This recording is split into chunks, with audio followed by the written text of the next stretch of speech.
So good morning, everyone. Welcome back to Math 115. I hope that you all had a restful fall break. Mine was pretty good, except it was really cold. But today we are going to talk about section 3.3. So I just want to remind you that the exam only goes up to 3.1. So even though we're learning something new today, it won't be on the exam. The only things that will be on the exam is all of the content for which there has been a homework due prior to the date of the exam. So what that means is we only go up to 3.1. So on Wednesday last week we learned section 3.2. That also will not be on the exam. What the exam will cover is 1.4 to 1.9, 2.1 to 2.6, and also 3.1. Actually, I'm pretty sure we skipped 2.6, so more like 2.5, right? Didn't we skip 2.6? Am I crazy? Let me look at that. Yes, we are skipping 2.6 because I do not believe it's worth our time. Okay, so we skipped 2.6. So it goes from 1.4 to 1.9, 2.1 to 2.5, and then 3.1. So that goes basically up to basic exponential functions. So that'll be the exam. It's this Wednesday, day after tomorrow. Okay, day after tomorrow is the exam. So regarding the exam, there's going to be a review session in my office hours on tomorrow. So that'll be from 2:30 to 4 p.m., not in LeConte 439. I'll probably get us a different room. It'll be like probably 109. But I'll send an email about where the room is, and I'll also put a note on my office door. So if you go there and you get confused, you'll be able to know where to go to find me. If you can't go to office hours, I suggest you go to the tutoring center. It's open from 10 a.m. to 4 p.m., so very wide range of hours. Another thing I want to say about the exam is that this exam is probably going to be harder than the first exam, right? So I know I see you all grimacing about that. I understand completely, but the reason that the first exam in this course is quite a bit easier is because, I mean, what did we do? We did like all of the appendix chapter and then like 2 sections of chapter 1, which means that like 90% of the content which was on exam 1 is theoretically review for you all from previous math classes. So with that in mind, the first exam is usually pretty easy, and I just want to make sure that I communicate to you all that, well, this exam, this is covering these sections. These sections are probably material that is new to you. If the material is new to you, then it may warrant additional effort regarding your studying, okay? So I just want to make sure that you know that usually most of the students who take this class, they say, well, the second exam was quite a bit harder than the first exam, and so on and so forth. So I agree with those students. I think it is just more difficult content. That's just the nature of the class. So I wouldn't be doing my job as your instructor if I didn't let you know about that so that you can plan accordingly. So that's, I think, all I had to say. Oh, I extended 2 of those homeworks to be due tonight. So if you didn't do those homeworks last time, you can still do them. And I'll post the 3.2 homework soon. It'll be due Thursday night. So are there any administrative questions before we start in on content for today? Any questions about the exam or anything? Okay, well, if you do have questions, then bring them to my office hours on Tuesday, tomorrow. So it'll be helpful if you can bring some questions. So you go through your homeworks, find the ones that you're a little bit confused about, and come to the office hour session prepared to say, Tom, can you please do number 13 from homework 2.6? Well, not 2.6, but 2.5. Something like that would be very helpful if we can make that office hour time as efficient as possible. All right, well, if there are no questions, then let's start in on content for today. So before we go to the new stuff, I'll also remind you what we talked about last time. So what we talked about last time was logs, okay? So 2 times ago, I think we talked about evaluating logs. So how do we do that? Well, we can convert to exponential, and if it is a nice equation, then we can kind of guess maybe what the exponent should be. So that is one way to evaluate a log. We learned some properties of logs, the domain and range of log functions, and of course how to graph a log function. Well, the way that we graph a log function is by taking an exponential function and reflecting it about the line y equals x. The graph of the inverse function will be the graph of the original function reflected about this line. So, what does that tell us? We can also think about this in terms of the 2 main points that a exponential function passes through, right? It passes through the point 0, 1 and the point 1a. So our log function does the opposite of that. If I plug in 1, I get 0. If I plug in a, I get 1. So this is how we make the graph. Whatever we plug in, that's the x value. Whatever is the output of the function, that's what we call the function height. Okay, so this was graphing logs. And then we learned another way. Then we learned the natural log, okay, which is just a log with a special base. The base is the number e, which is something like 2.718 ... So the only difference about log with an e is sometimes we write ln of x instead. And the special thing about ln of e that is really useful is that ln is on your calculator, okay? Something like log 2 is probably not on your calculator. So if you want to know what is log 2 of 3, you're kind of hosed until you learn about the change of base formula, which says that, okay, log 2 of 3 would just be equal to ln of 3 divided by ln of 2, okay? So what goes in the numerator of this fraction is ln of the argument, okay, ln of the argument. And what goes in the denominator is ln of the base, okay, ln of the base. So this is a way that we can use our calculators to be able to compute logs that we can't compute using other methods. So that is where we stopped last time. Are there any questions on that content? Yes. Just clarification for the test. You mentioned, I think, that if we just see log, they could be referring to the natural log or log base 10. So for yes. the test, what should we assume we're looking at? I will always use ln on a test or a quiz to denote the natural log. But in any case, there won't be any logs on the exam this Wednesday. Oh, that's right. Yeah. Thank you. But yeah, sometimes it's true. Sometimes if you go out there into the wild, wild world and you see something like log 3, okay, you may have been taught at some point that if I don't write a number here, it's base 10. More common nowadays is that if you don't write a number here, it's assumed to be base e, because reasons, history of mathematics, basically. Okay, so are there any other questions before we move on?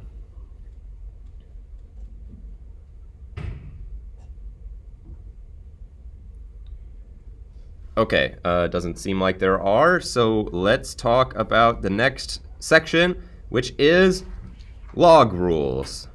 Okay, so we have some rules of ways in which we can expand or combine logarithms. Okay, ways in which we can expand or combine logarithms. And they're very simple to understand, okay? They're very simple to understand if you have a very good understanding of the corresponding exponential rule, because that's exactly where these come from, right? If we have some rule which applies to exponents, like for example, a to the m times a to the n would be equal to what? A to the m plus n, right? So we're going to have a corresponding rule for logarithms, but it's going to be a little bit different because we're thinking in terms of the logarithmic equation, which is like the inverse of our exponential equation, right? So what's the first one say? It says if I do the log of a product, I can rewrite that as the sum of log of m and log of n. Okay? So one extremely common mistake, okay, one extremely common mistake that students make is the following. This is not true. Log a of m plus n is not equal to log a of m times log a of n. This is the common mistake that gets made, right? One says the log of the products is the sum of the logs. The other one says the log of the sum is not equal to the product of the logs. Okay, so these two things are different, and one of them's true and one of them's not true, right? So this is, well, it's not true because I put the equal sign, not equal sign here, right? So log a of m plus n is not the same as log a of m times log a of n. So that's the common mistake. Common mistake. Okay, so what's the next one? Well, we're going to have a division one, right? This corresponds to the minus sign, right? If I do a to the m over a to the n, then I subtract those powers, right? The way we rewrite that in terms of logs, or the way we could easily prove it using that fact. So the fact is log a of m over n is equal to log a of m minus log a of n. Okay, so not too much of a stretch given the first rule, I hope. Okay, so what's the next rule? The next rule is the most important rule about logs because it's basically the entire reason that logs were invented. So what is it? It's just an extension of the first rule. The first rule says if I do multiplication inside, it's the same as summation outside. Well, what is m to the r? That's m times m times m, right? Times m, r times, right? So if I use the first rule, on the right side I would get log a of m plus log a of m plus log a of m plus log a of m r times, right? Which successive addition is nothing but multiplication, right? So when I do log a of m to the r, the way you can think about it functionally is that the r can come down. The r can come down outside of the log, okay?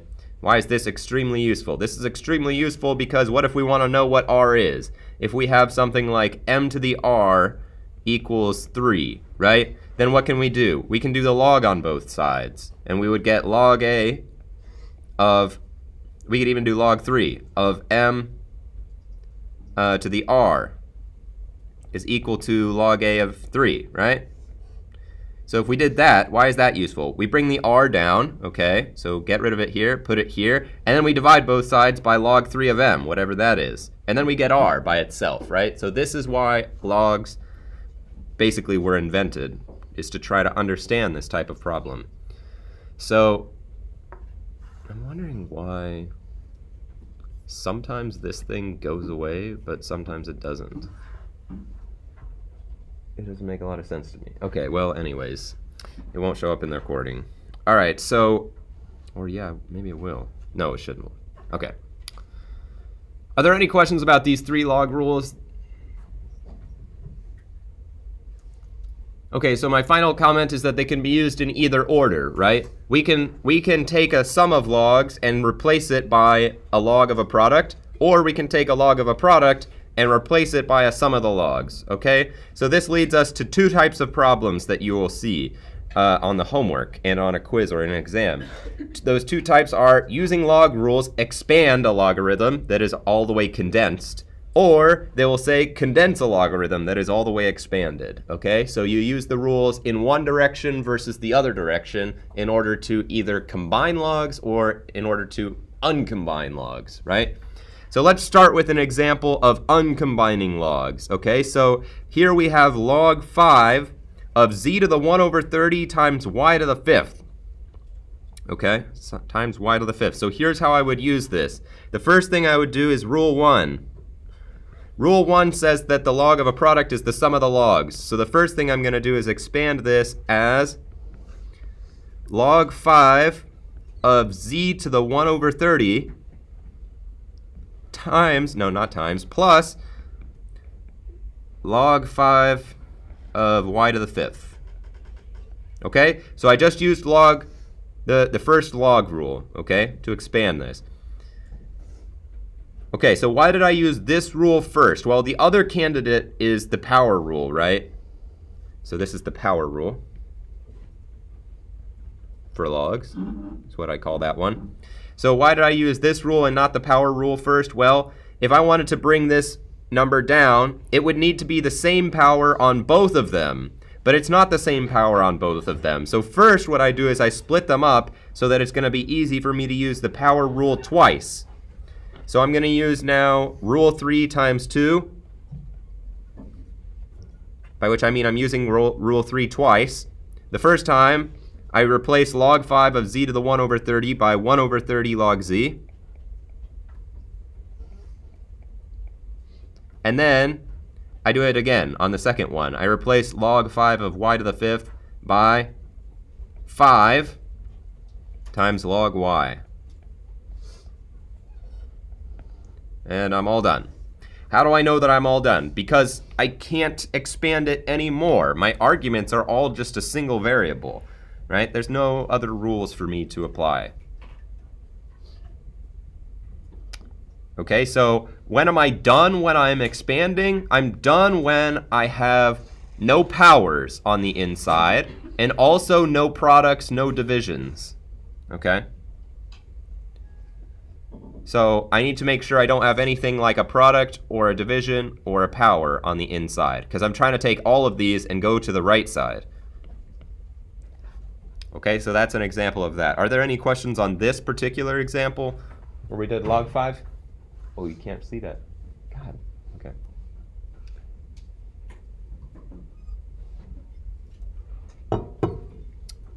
Do we feel okay about that? Let's do some thumbs. How do we feel about log rules so far? Thumbs up if we feel like I'm ready to go and do the homework.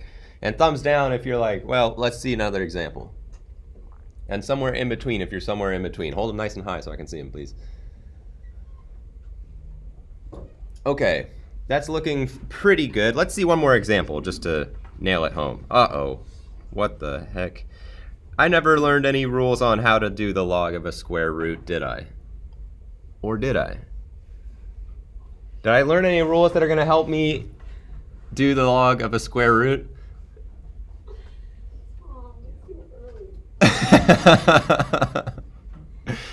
I know, I'm putting you all through it, aren't I?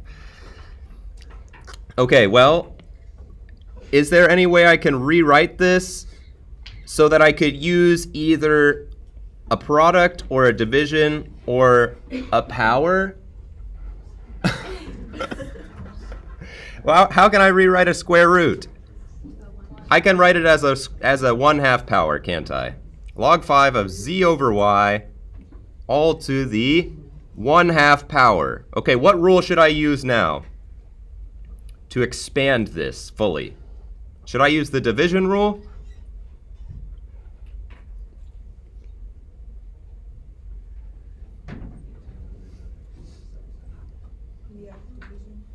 So we've got a division here, but we've also got a power, right?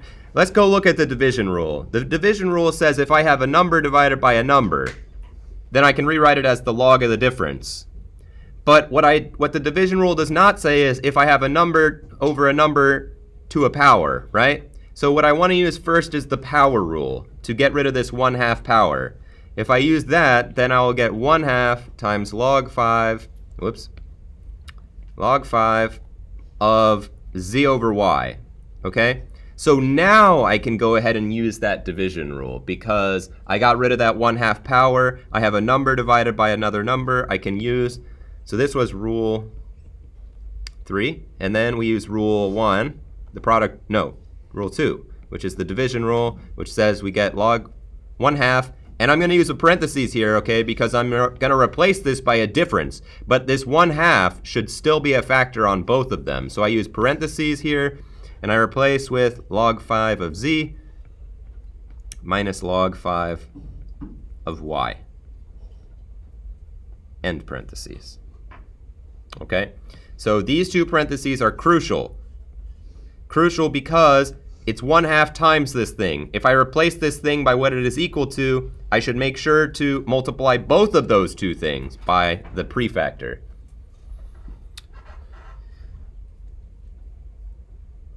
Okay, are there any questions on that example?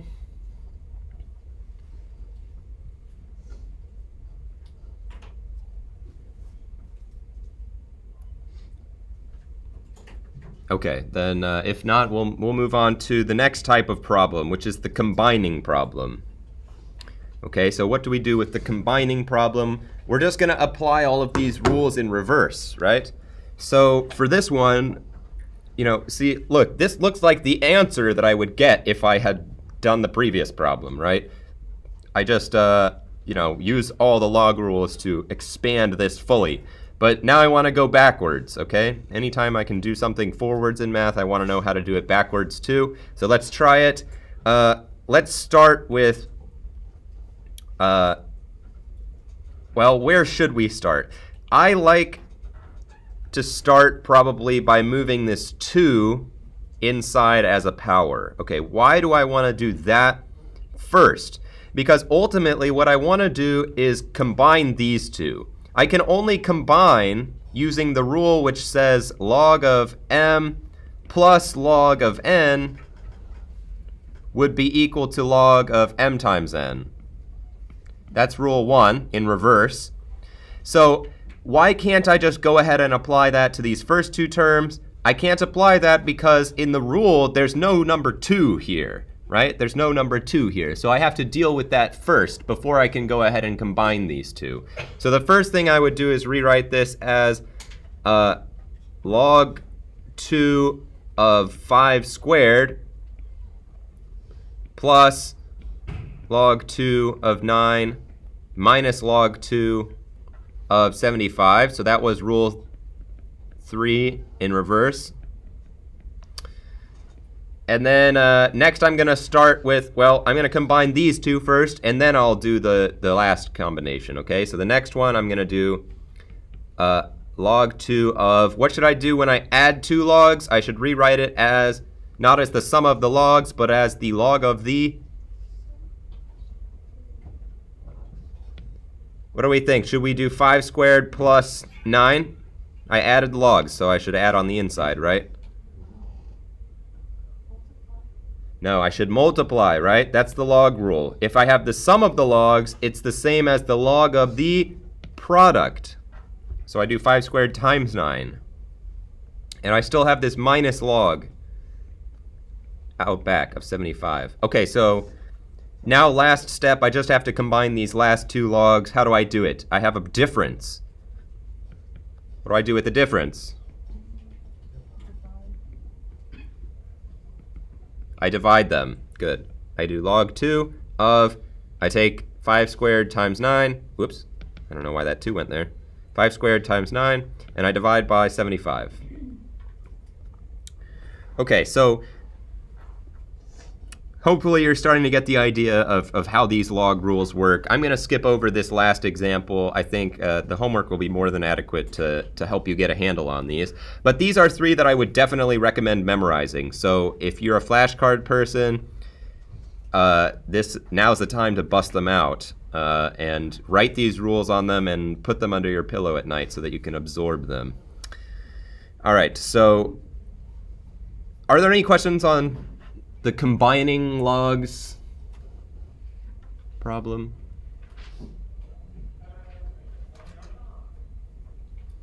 All right, if not, then we'll move on. So, okay, so I promise this is gonna be the last thing which I'm gonna talk about, and then we're gonna have some partner practice, okay? Then we're gonna have some partner practice. So, I'm going to move this down so I have more room. Okay, so what is half-life? Okay, well, half-life is the word or the phrase that we use to refer to the amount of time it would take a radioactive isotope. Why don't I just write this down? It is the amount of time it would take a radioactive isotope to decay to 1/2 of its original mass. So what do I mean? I mean, you start with some kind of, you start with some kind of radioactive substance, right? And the thing about radioactive substances is they're constantly kind of like off-gassing or off-shooting little pieces. So atoms which are inside of this like mass of a radioactive substance, some of them are decaying, and they're decaying into like smaller atoms, okay, or different atoms, right? And they're flying off. And so when I talk about the mass is I say, well, originally I have a certain mass, okay, and then sometime later, okay, a lot of those atoms have broken down and decayed. And so now later I only have a somewhat less mass, right, than I had originally. Okay, so this is radioactive decay, and we want to know how long does it take for half of the substance to have decayed, okay? And the interesting thing about this is that it's not going to have anything to do with the amount that I have. Why is that true? Because these atoms are decaying at a certain rate. If I have more atoms, then the entire thing is decaying faster because the decay rate is proportional to the mass, right? So more atoms means more decay, right? Okay, so the half-life is not going to depend on how much I start with. So if I have two samples, I have one sample which is a kilogram of this radioactive substance. My other sample, I have 10 kilograms. Well, after the same amount of time, the 1 kilogram sample will decay to 1/2 kilogram, and the 10 kilogram sample will decay to 5 kilograms, right? So no matter what mass we start with, the half-life is the same. Let's see why. Well, we know that we are experiencing exponential decay here, right? Exponential decay. So we have that the amount of mass of our substance after time t is going to be equal to what? A0, what do you think that represents? That's the original amount. Okay, it's like the P0 for our principal, right? So this is original amount, and then I have e to the kt. So k here is the decay rate. Decay rate. Okay, so it should be negative, right? K should be negative. Yeah, because e is a number which is bigger than 1, so we need a negative exponent in order to make this number small. So k should be negative, okay, and that's the decay rate. So we want to find, okay, I wrote t 1/2. Okay, when I put a sub 1/2 here, it's just a label, okay? This isn't a power or anything. It's just a label to say, well, after this amount of time, we will have 1/2 of our original substance left. Well, we can then write the equation as follows. We can write, well, if I were to wait for that amount of time, how much substance would I have left? I would have exactly 1/2 of what I started with, right? So using the formula, I can rewrite a new equation which says what? A0 e to the k times t 1/2 is equal to 1/2 times A0. And now you recognize the magic of why the original amount didn't matter. Why does the original amount not matter in order to figure out what t is?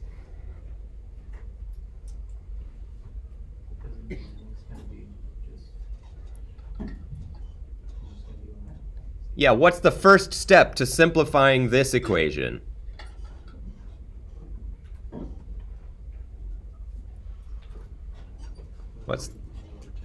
Sorry? Yeah, okay, put everything over 2, but what do I have on both sides? I have a factor of a0, right? So if I wanted to get t by itself, the very first thing I would do is I would divide both sides by a0, right? I can cancel. So, okay, divide by a0. This goes away. Divide by a0. Right? So what happens? We achieve an equation which says what? E to the k times t 1/2 equals 1/2. There's no a0 here, is there? Right? That's because it doesn't matter. Because the decay rate is proportional to the original mass, okay, we actually are going to be able to cancel the amount. Okay, so this is why it doesn't matter if I start with 1 kilogram or 10 kilograms or 1,000 kilograms of my radioactive substance, half of it will be gone in the same amount of time, no matter what the starting amount is. Okay, so how do I then solve this? Well, the thing I want is in the exponent. So I'm going to use logs. Here's what I'm going to do. I'm going to plug the left-hand side into the ln function.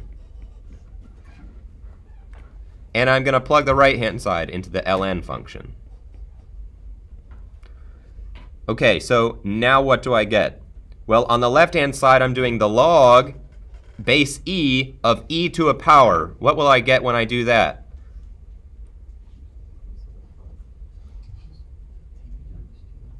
Yeah, just k times t, 1/2, right? Why? Because e to the x and ln x are inverses. If I plug one of them into the other, it will undo what the first one did, right? So I just get that power, k times t. And this is equal to ln of 1/2. And my goal, remember, is to get t by itself. So all I'll do now is just divide both sides by k. So I get t 1/2 is equal to ln ln of 1/2 divided by k. Okay, so this is how we can figure out the half-life. Now, this is how we can figure out the half-life. So in your problem, it'll say something like, oh, well, the radioactive isotope decays by 5% per year, or something like that. So then what you're going to do is plug in negative 0.05. Negative 0.05 here for k. Or something like that. So if you want, you can memorize this formula, and anytime you have a half-life problem, you just plug in k, and you get the answer. Or what I think is probably more valuable than that is understand how to do this process. Because to understand how to do this process, you need to know how to solve equations with logs, right? Which is a much more general skill, right? Okay, so at the end of the day, when we have something we want in the exponent, we're going to learn more about this on Thursday, but when we have something we want in the exponent, we're going to get it out using logarithms, okay? We're going to get it out of the exponent by using logarithms, okay? So what is ln of 1/2? Well, you just type it in on your calculator and you get ln of 1/2. It'll be some kind of negative number. Okay, are there any questions on the excuse me, on the half-life problem?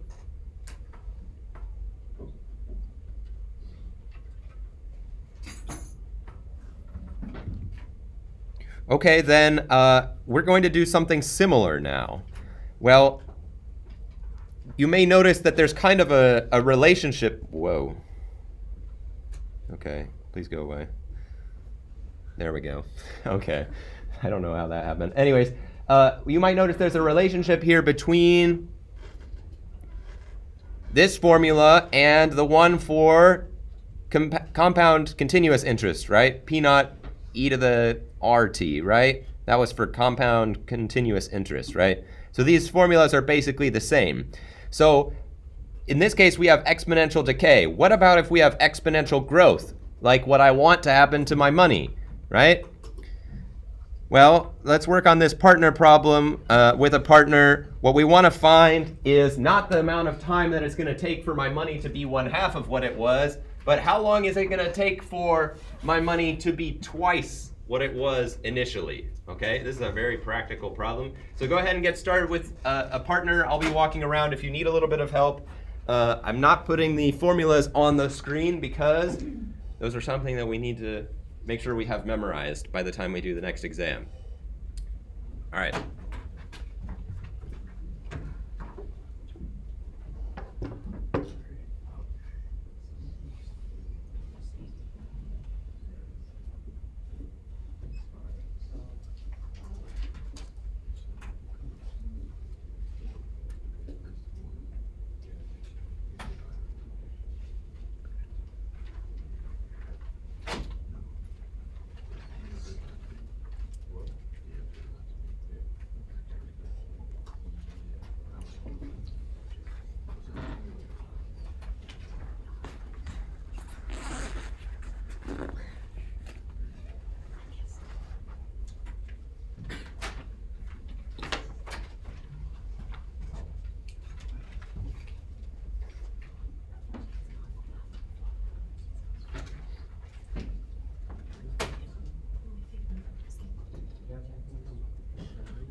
Hey, what's up, Cliff?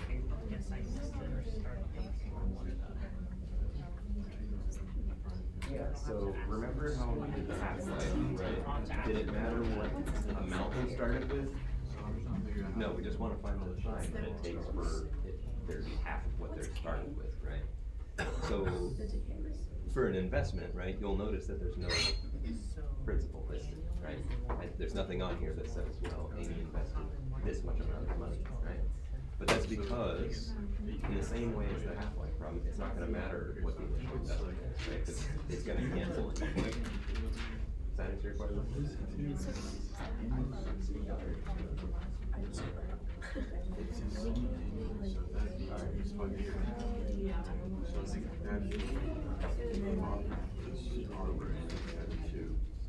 Yeah, exactly. So this is the formula that we want to use, right? So what do we want? What we want is to find t such that, okay, so what do I have? I have 17% interest, right? So r is 7.17, right? What's n? It's compounded semi-n. What's n? So n should be 2. So it's 2 here. So, what do I want? And then I take it to the what power? 2 times, right? 2 times t. So let's do 2t. And what do we want? We started with $1,000. We want to invest it in the bank for a certain amount of time. And then what do we want to be true at the end of all of that? How much money should we have? Double what we started with, which would be?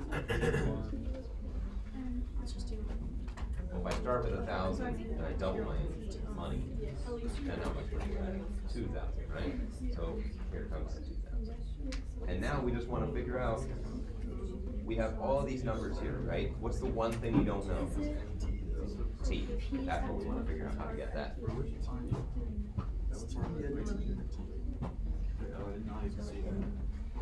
How's it going here? Terrible? Oh. N equals 2. Yeah, n is 2, right? Oh. Right.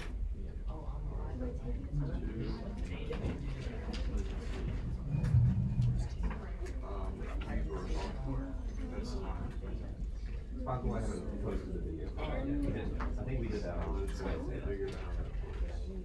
How's it going here? Yes. A little confused?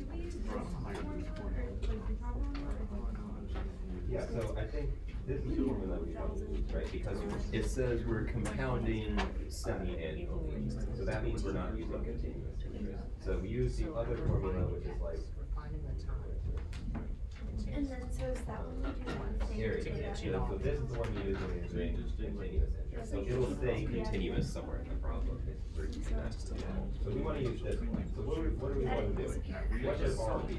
Well, pointless, right? What about N? Not xt. So we like divided by 2, right? So then what could we do? Okay, sorry. So what could we do? Oh, yeah, so here's what we've got, right? So what do we see? Our initial investment, you chose to be $1. So I invest at this interest rate using this model for a certain amount of time. And at the end of all of that, Like, we don't have any logs to make. how much money should I have? $2, right? I So don't let's put a 2 here. natural log, I just want some others. Okay, so now I have an equation. What's the one thing I don't know? It's that t, right? It's that pesky t, and it's pesky y because it's in the exponent. So how am I gonna end up getting that?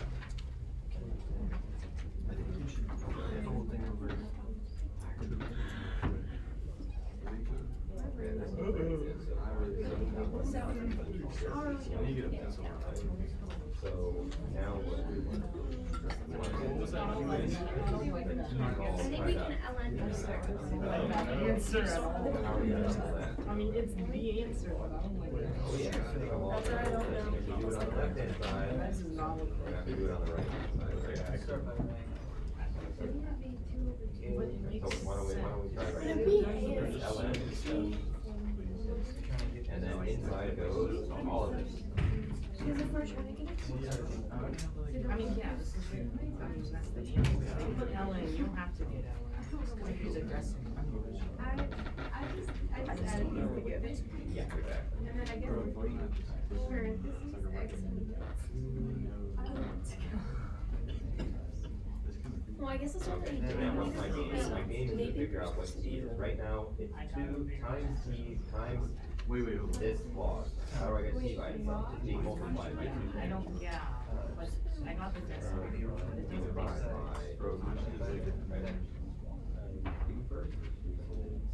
Well, that's worse. Well, it's kind of a moot point, because think about this. If I were to have something like, if I were to do 3 times x times 5 equals 15, does it matter whether I divide by 5 first or divide by 3 first? No. So this ln here, I think it throws people for here, but it's just a number, right? If I plugged in 1,000 all this stuff, and then I plug that into my calculator into the ln button, it would give me a decimal number, right? So this is a number like c times another number, it's no different than He's talking divide by about seven so I think it's first. definitely. Okay.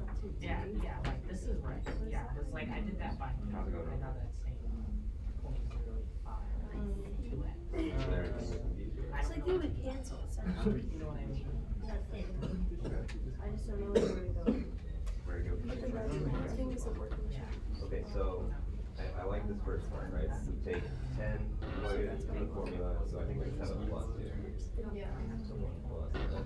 Okay, so, we have $10 initially, right? We invest for a certain amount of time. And what I'm trying to do is I I'm think trying we to were find supposed these, to say the times, fine-tune right? it so that In A order is equal to have $20. That's So somehow they go. So I have this equation, 10 times Oh, this wait. number to this power equals 20. I wanna know what is this over here that is Oh, no, it's because. exponent. Do we know if anyone, do we can get a quantity out of an exponent?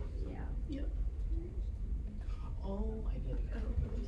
So like, If we take the square root, it would get rid of this too, wouldn't it? like since there's But an the exponent. t would still be upstairs in the exponent. It's like, How do I get the t? Yeah, probably use one of our logs, so let's go back a page. But I don't get the LN. Here we I are. don't get the LN. There we go. Yeah, probably this one, right? This is the rule that says, well, if I take a log, then that power, whatever it is, I can bring it down here, right? So that might be what we wanna use here, is we want this power to be down here, so what are we gonna do? Natural log, maybe, or log, or whichever log is your favorite, right? But natural log is probably the best because it's gonna be on, your calculator, right? So what do we get on this side? If you did logs, well, that's right, you do ln for me. So it would be ln of, and then all of this, right? So, not down there, but ln means e is the root. So this would be part of Definitely put it in So here. let's do 10 times 1. I mean, sitting here like, wait,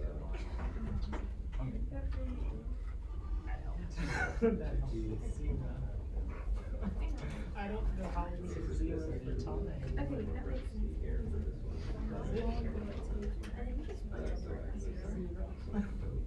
I mean, it's a whole number.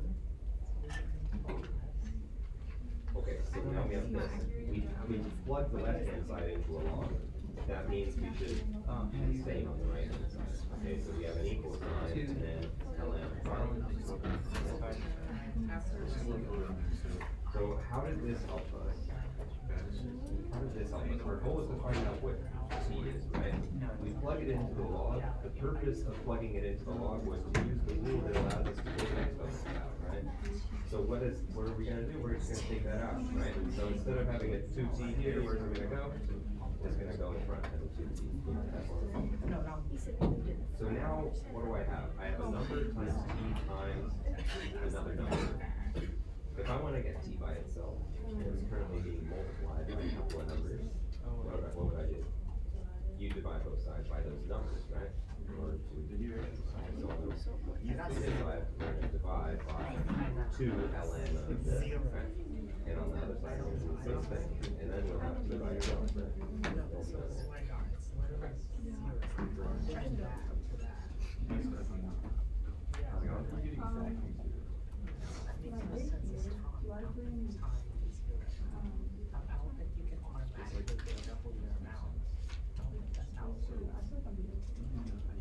I think you're just missing one key little thing, which is, okay, you say, after 2 years, I will have 10 times, 10 is my initial investment, and say, times whatever this number is when I plug it in. The thing that's missing here is, how much money should I have after t years if I'm looking for the time t which it takes for me to double my money? Okay. So if I start with 10, well, what we're trying to actually do is get to the t because we want to figure out what should be, right? But what we have is not the amount of time that we should invest. We have the amount of money which I should have at the end, right? Which if I plug into the number t, that will tell me how much money I have after 2 years, right? And what I want is how much money should I have after 2 years if I'm trying to double my investment. If my initial investment is 10, I should have how much money now? Not 100, but if I double it, it should be 20. So we put it 20 here. Okay, and I think that's what was probably missing. Well, not a 20 for t, but you want to do t here. And there's 20. So now, we want to figure out how to the average equation. So t is up here. So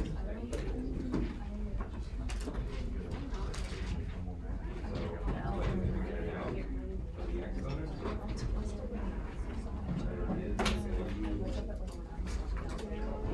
Maybe 20 t out.